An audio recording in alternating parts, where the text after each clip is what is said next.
नमस्कार बच्चों, आज हम पढ़ेंगे हरिओत का इंद्र का गर्वहरण, जो कि प्रिय प्रवास से लिया गया है। इसमें गोकुल में भयंकर वर्षा होने लगती है और सभी गोकुलवासी परेशान होकर के गोकुल के भूप राजा के पास जाते हैं और वहाँ अपने बचने का कोई उपाय खोजने, सभी मिलकर के कोई उपाय खोजने लगते हैं। अब उन उपायों में से आगे हम पढ़ते हैं कि जनता क्या कहती है। सुन गिरा ये वारित गात की, प्रथम तर्क वितर्क बड़ा हुआ, फिर यही अवधारित हो गया, गिरी बिना अवलंब न अन्य है। सुन गिरा यानी सुना और समझा, सुना और समझा, सुना और समझा यह वारिद गात की। मेघ जैसे शरीर वाले, वारिद यानी मेघ, मेघ जैसे शरीर, गात यानी शरीर, मेघ जैसे शरीर वाले श्री कृष्ण ने सबकी बात को सुना और समझा। प्रथम तर्क वितर्क बड़ा हुआ, शुरू में तो बहुत आपस में तर्क और वितर्क हुआ, फिर यही अवधारित हो गया, फिर यही अवधारित यानी निश्चित हो गया, गिरी बिना अवलंब न अन्य। अवलंब यानी सहारा, गिरी यानी पर्वत, पर्वत के बिना हमें और कहीं भी सहारा नहीं मिल सकता है। फिर पर अवलोक तमीम प्रगाढ़ता, तड़ित पात प्रभंजन भीमता, सलील प्लावन वर्षण वारिका, विफल थी बनती सब मंत्रणा। पर विलोक तलीम प्रगाढ़ता,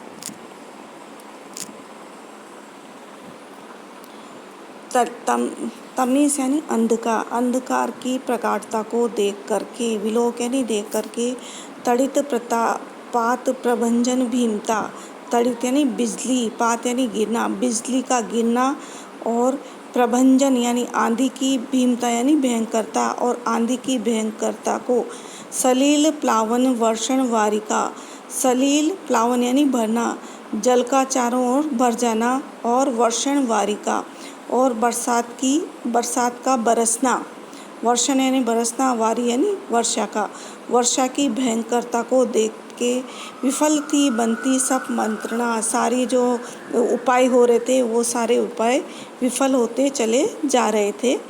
इसलिए फिर पंकज नेत्र ने यह सओज कहा जनवृंद से, यह अचेष्टित जीवन त्याग से, मरण ही अति चारु श्रेष्ठ हो। इसलिए फिर पंकज नेत्र ने, पंकज यानी कमल, कमल के समान नेत्रों वाले श्री कृष्ण ने कहा, यह सओज कहा जनवंश से, सओज यानी ओजमयी वाणी में वीरतापूर्ण अपनी वाणी को ताकत देते हुए सारे जनसमूह से उन्होंने कहा कि रहे अचेष्टिक जीवन त्याग से, यदि हम अचेष्टिक रहे और जीवन को त्याग दिया, यानी बिना कर्म किए, बिना कार्य किए ही कायरों की तरह हमने अपने जीवन को त्याग दिया, तो मरण है अति चारु सचेष्ट हो।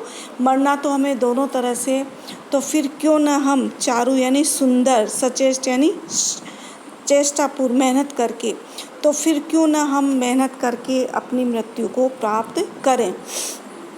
यानी मरना तो संभव है, कायरों की तरह हम बिना चेष्टा किए ही बाढ़ में मर जाएंगे तो भी मरना है, और यदि किसी तरह बचने का उपाय करके भी यदि हमें मरना है तो हम क्यों ना उपाय करके ही मरें। विपद संकुल विश्व प्रपंच है, बहु छिपा भव्यतव रहस्य है, प्रति घटी पल है भय प्राण का, शिथिलता इस हेतु आश्रय है।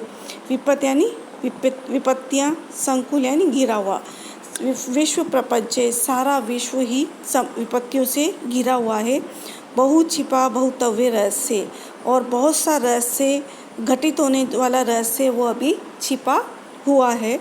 प्रति घटी पल है भय प्राण का, और प्रति घटी यानी प्रत्येक क्षण हमें अपने प्राणों का डर लगा हुआ है। शिथिलता इस हेतु आश्रय है, शिथिल रहना यानी निष्क्रिय होकर के अकल्याणकारी होकर के भी यदि हमें रहना है तो ऐसा रहने से कोई फ़ायदा नहीं है। विपद से वर वीर सम्मान को, समर अर्थ समुद्यत हो सका, विजय भूति उसे सब काल ही, वरण है करती सुसंपन्न हो। विपद से वर वीर सम्मान हो, विपत्ति में वर यानी नर और वीर, विपत्ति में यदि जो जूझने लगता है तो वर, नर और वीर सभी सम्मान होते हैं।